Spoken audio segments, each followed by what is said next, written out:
حیدرآباد میں اندرما housing scheme پر عمل آوری کے لیے 16 سلم بستیوں کا انتخاب G+3 طرز پر مکانات کی تعمیر کا منصوبہ وزیر ہاؤسنگ پونگلیٹی سرینواس ریڈی کا اعلیٰ سطحی اجلاس وزیر مال و ہاؤسنگ پونگلیٹی سرینواس ریڈی نے کہا کہ حکومت شہری علاقوں میں اندرما ہاؤسنگ اسکیم پر عمل آوری کی منصوبہ بندی کر رہی ہے۔ انہوں نے کہا کہ شہری علاقوں میں G+3 طرز پر مکانات کی تعمیر کی تجاویز ہے تاکہ بے گھر غریب فیملیز کو اس اسکیم سے استفادے کا موقع ملے۔ انہوں نے کہا کہ زمین رکھنے والے بے گھر فیملیز کو مکانات کی تعمیر کے لیے 5 لاکھ روپے تک کی امداد دی جا رہی ہے۔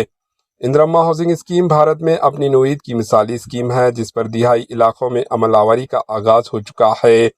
حکومت نے شہری علاقوں میں غریب فیملیز کو فائدہ پہنچانے کے لیے اسکیم کو توسیع دینے کا فیصلہ کیا۔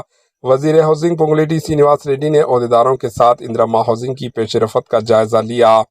انہوں نے کہا کہ شہری علاقوں کی سلم بستیوں میں اندرما ہاؤسنگ مکانات الٹ کرنے کا منصوبہ ہے۔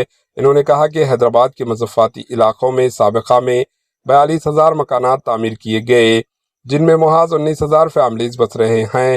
حکومت کی جانب سے کیے گئے تازہ ترین سروے میں اس بات کا انکشاف ہوا کہ محض 13,000 فیملیز مکانات میں مقیم ہیں۔ کانگریس حکومت نے مضافاتی علاقوں کے بجائے شہری لمٹس میں غریبوں کو مکانات کی فراہمی کے لیے G+3 طرز تعمیر کو اختیار کرنے کا فیصلہ کیا ہے۔ حیدرآباد میں 16 سلم بستیوں کی نشاندہی کی گئی۔ ورنگل، نظام آباد، محبوب نگر، نلگنڈا، کریم نگر کے شہری علاقوں میں بھی اس طرز پر اندرما ہاؤسنگ مکانات تعمیر کیے جائیں گے۔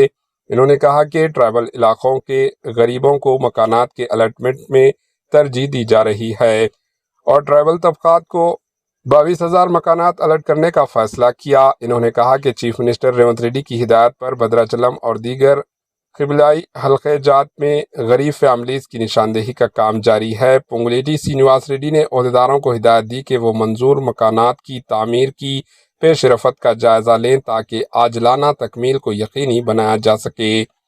بھارت میں تلنگانہ واحد حکومت ہے جو غریبوں کو مکان کی تعمیر کے لیے 5 لاکھ روپے فراہم کر رہی ہے۔